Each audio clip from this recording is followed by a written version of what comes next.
That men and women are not injured. They don't follow the same injury pattern. The most injured body part in climbing is the feet. Oh.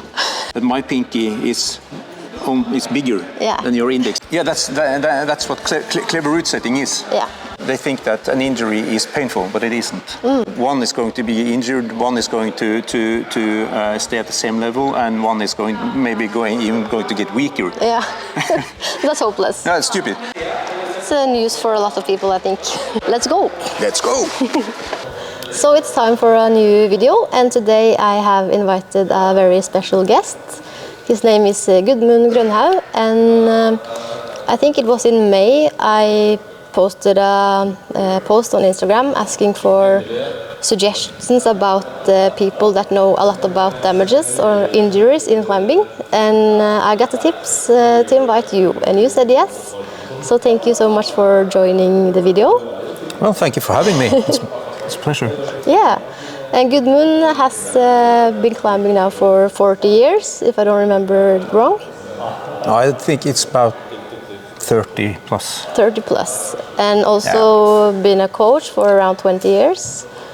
Yeah, I had my first class in climbing training as an instructor in 1995. Yeah.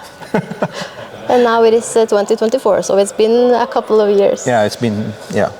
And you are coaching some of the elite climbers in Norway, and also women that have been pregnant, want to get back in shape. I've been having all kinds of clients, and the predominantly it's people who are ambitious to climb French grade 7B plus and thereabout, and with a secret ambition of doing 8A. Yeah. And people who are mountaineering. It's all kinds of stuff. Yeah. And you also make training programs for everybody like me or normal climbers? Yeah. It's as I said, it's all kinds of people and all kinds of ambitions. Yeah, everything. Everyone. Yeah, I will put a link in the description if you are interested in getting some tips for your own training. I think that can be very helpful. And you have also written a couple of books, like the ones we see here. They will be translated into English, Portuguese, and French. We hope to publish the English and the Portuguese version this winter, and maybe we are able to get out the French version as well during spring 2025. Yeah. Very good. And they are about climbing injuries and how to prevent them, right? Yeah. Yeah. And you also have a PhD in climbing-related injuries. Yeah. What I'm most proud of is that I did the first research that separated the analysis for climbing injuries for men and women. Yeah. And we realized that men and women are not injured. They don't follow the same injury pattern. Yeah. So that's we have been expanding this research now, and it opens up for more perspectives on how to do injury prevention, because you have to know which injury you are going to prevent. You can't just do something and somebody says it's injury preventing. You have to know what injury are you actually preventing. Yeah. Otherwise it's useless. And this thing about training for female and male is really a big thing these days also. So I think it's a really important part of the training for every athlete to know. Yeah, I think so. Yeah. So really good. If we can start to talk a little bit about most normal injuries in climbing, what are your experiences about that? That's actually a more tricky question than you actually think, because if you look at what most climbers think, it's most people will say that the fingers are most injured. Yeah. But actually that's not true. The most injured body part in climbing is the feet. Oh. Yeah. That's new. Yeah, it's for most people it is, but thing is that in climbing research is predominantly done with self-reported questionnaires. Yeah. And I guess most people would not be able to differentiate a pain for an injury. That's hard. I felt it in my wrist too. Slightly harder. It's not injury, it's just pain. Yeah. Yeah. So the self-reported research is people reporting that they have pain. Yeah. Three or four studies that have been a combination of questionnaires and medical examination. And one was in the 90s, so that's and it was done on U.S. national elite level climbers. Yeah. And then there was the fingers that was most injured. But the other two is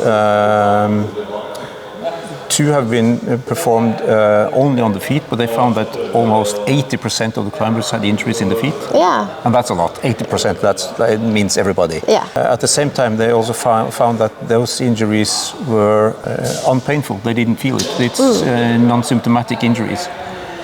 And for most people, they think that an injury is painful, but it isn't. It could be just deformation of the nails or stuff like this, and it still is an injury per se. Yeah. While when you look at the other study found that shoulders are the most prevalent place of injury, which is also what we have been seeing when we have done my research and my research team. We have looked at self-reported injuries and with separate analysis for male and female, and we find that for the female, shoulders are more prevalent. Yeah. And for the male, the fingers are more prevalent as a painful site. And what is the reason for that? I think we actually don't know this because we haven't, looked into it. That would demand more resources than we have. But our guess is that it's a question about biodynamics. Yeah. If we compare my finger with your finger like this, everybody can see. Yeah. That my pinky is bigger than your index finger. So when we are using the same hold, that hold would be relatively smaller for my hand, making it. I have to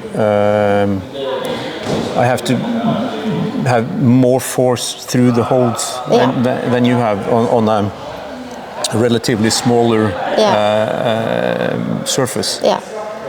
So we did an analysis of this as well, and found that for the average man, the average male compared with the average female, the average male has to exert about 20% more force on a 10 millimeter crimp. Yeah, that's a lot. That's a lot. It's a huge difference.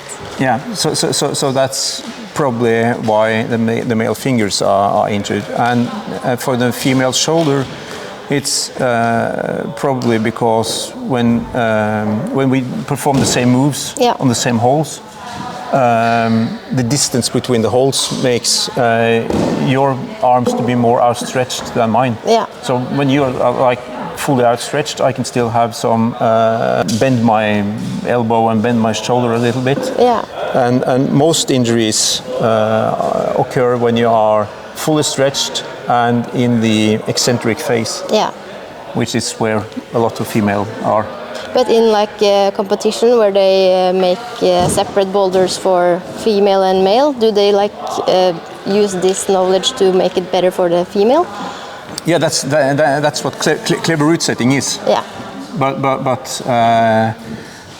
in a normal gym you don't have separate routes for female and male. No. In a normal gym you have boulders and roots, and that's it. Yeah, and everybody has to do their best with their body, the body that they have. Yeah, but what this means is that to do injury prevention, you have to know what you are going to prevent. Yeah. So this means that there's no use in following a general injury prevention program for everybody, because we have different bodies, different sizes, and different strengths, and so there are. You have to have separate injury prevention for male and for female in general, and then you have to narrow it down to what are your strengths and weaknesses, and then you can make the injury prevention program individually. And that's why you kind of need to have a coach or somebody to make that plan for you, so you don't do what everybody else does. Yeah, because if you have just look in social media or YouTube or whatever, you and find a training program or injury prevention program for that matters. If 3 people follow the same program, one is going to be injured, one is going to stay at the same level, and one is going to get weaker. Yeah, that's hopeless. No, it's stupid. So if you want to take the training more seriously, you have to make sure that it's a program that it's fitted for you. Yeah. It's like buying a new pair of shoes. Yeah. You can't just go into the shop and say, I want a shoe. No, you have to try it on and see that it fits your foot. Yeah. And your use. And now we are getting ready to do some warm-up, and I actually got a question from one of my followers at Instagram about is it important to do warm-up, do stretching? What are your thoughts about warming up before a climbing session? It's for the physiological capacity. It's wise to warm up, because when you are warmed up, you are able to train harder. Yeah. And actually, what happens if you don't warm up is most people have been able to if you start running or do gardening or snow shuffling or whatever, you can feel that you are getting cold on your feet and cold on your fingers when you start. Yeah. And that's because our bodies are really stupid again, and the only thing the body knows about is resting and avoiding dying. Yeah. So when you start climbing or running or whatever, your body is interpreting it as a potential danger. Yeah. And what happens is that the blood vessels in the arms and the legs are actually being constricted. So because the body thinks it's a potential danger, so it takes blood out of the system from the arms and the feet, and sends it to the intestinals and the liver to avoid dying. Because you can manage without an arm and leg, but you can't live without your intestinals. Yeah. And when that phase is over, the body switches again, because it realizes that it's not an immediate danger. It's not going to die right away. Yeah. But it has to be able to run or climb or whatever you're doing for a long period of time. Yeah. And then the blood the blood flow is changed again, so you have more blood coming to the arms and the legs. Yeah, because then the body thinks that you're going to do what you are doing for a long time. Yeah. So you need more blood to the arms and legs to be able to do what you're doing to avoid dying. So that's why the blood flow is again changed. So you get more blood to the arms and the legs. Yeah.